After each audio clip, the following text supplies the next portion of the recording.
Millions of people regard the Kaaba as the holiest place in Muhammadan Islam. What in reality is the Kaaba?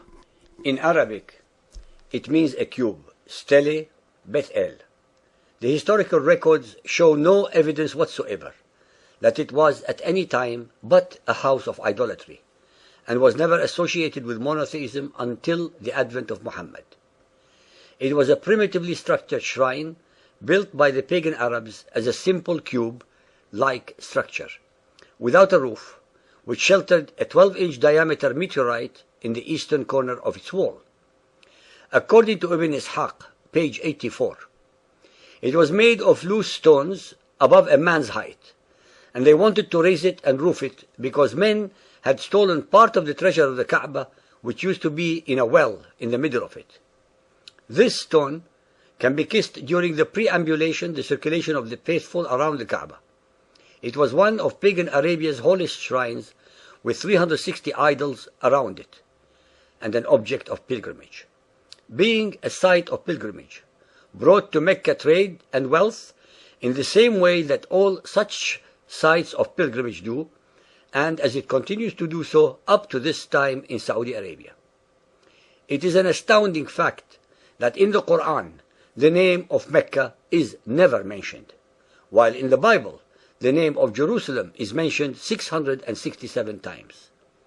It is also a fact that little is known about the history of the Kaaba apart from the myths and the totally unsubstantiated Muhammadan traditions, which are full of contradictions, that maintain the following: that the Kaaba was originally built by Adam to a celestial prototype.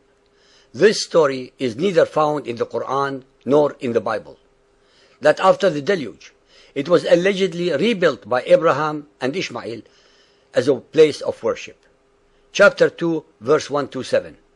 And remember, Abraham and Ismail raised the foundations of the house.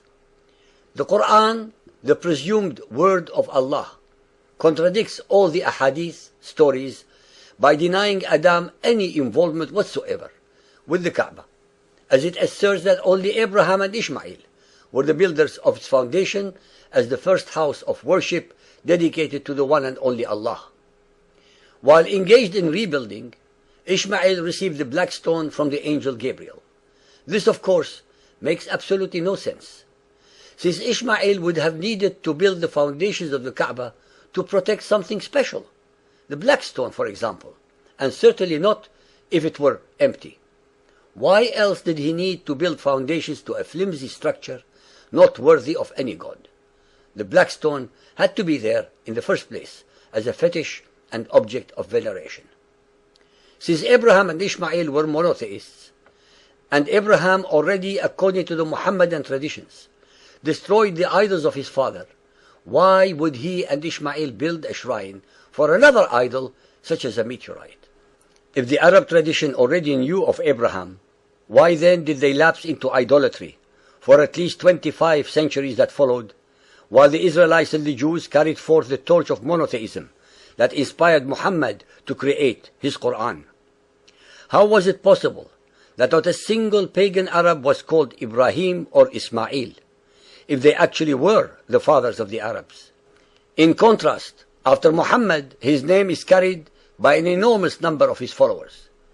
If the traditions are true, why then do repeated Quranic verses insist, in clear terms, that they, the Arabs, were actually totally ignorant of previous revelations, such as in chapters 2, 151, 11, 49, 12, 3, 16, 43, etc.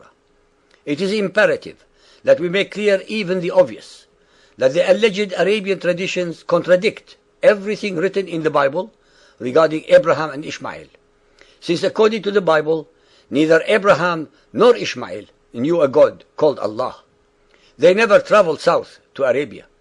They never knew any place called Mecca or structure called Kaaba. They never built the foundations of any structure. They never heard of or knew any messenger called Gabriel. Every single item in both the Quran and the Hadiths regarding Abraham and Ishmael are lies and deceptions. Centuries before Muhammad, most of the rituals of Muhammadan Islam were already practiced by the pagan Arabs, such as pilgrimage, circumambulating the Kaaba, calling the names of their idols, kissing the black stone, prostrating, running between the two hills Safa and Marwa, venerating Zamzam, fasting, wearing white clothing, etc., etc., etc.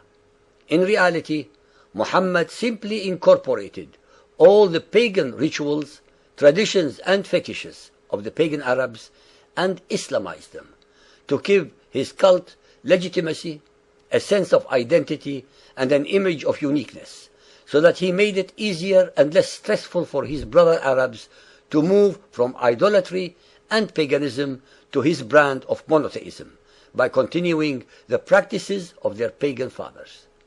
In short, all Muhammad did was merely to obliterate the pagan representations of the idols without abolishing the pagan practices.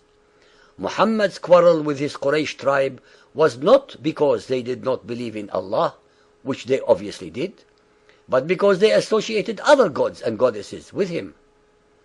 The same Muhammad, who went into paroxysms of rage and disgust that filled the Quran at the idol worshipping of his tribe, the Quraysh, did not hesitate for one moment to incorporate every facet of their traditions and fetishes into his new cult without shame or remorse.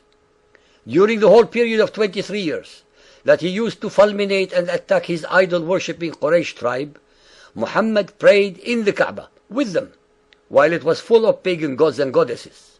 His hypocrisy knew no bounds. To gain favor with the pagan Arab tribes, he actually joined them wholeheartedly, but for the single and very simple amendment to the whole of their religion. That was to believe in one Allah instead of Allah and 360 other idols.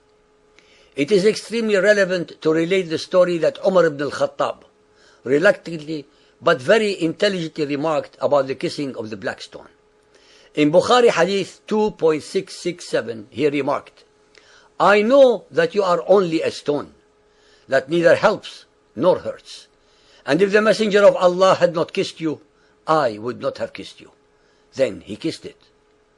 It is very revealing that although Umar knew that the gesture was empty and false, he nonetheless copied Muhammad in kissing the stone. Just like Umar, billions of Muhammadans had followed and continue to follow their spiritual leaders in this shameful practice of venerating what was and continues to be a pagan ritual. Hence every Muhammadan who makes the Hajj, who runs between the hills, who kisses the black stone, etc., is performing pagan rituals, founded on pagan superstitions and sanctions by Muhammad himself. What is important to point out is that most of the same Muhammadans who incessantly assail and assault the paganism of the Christians do not even know that the entirety of their traditions and fetishes are based upon the paganism of the ancestors of the Arabs. It is always a pity and with great frustration that we cannot mention all the verses in the Quran and Hadith regarding any of the subjects that we are exploring with you for lack of time. It is up to you, the listeners, who are inquisitive and want to know more, to read the relevant books or visit the definition section in our website.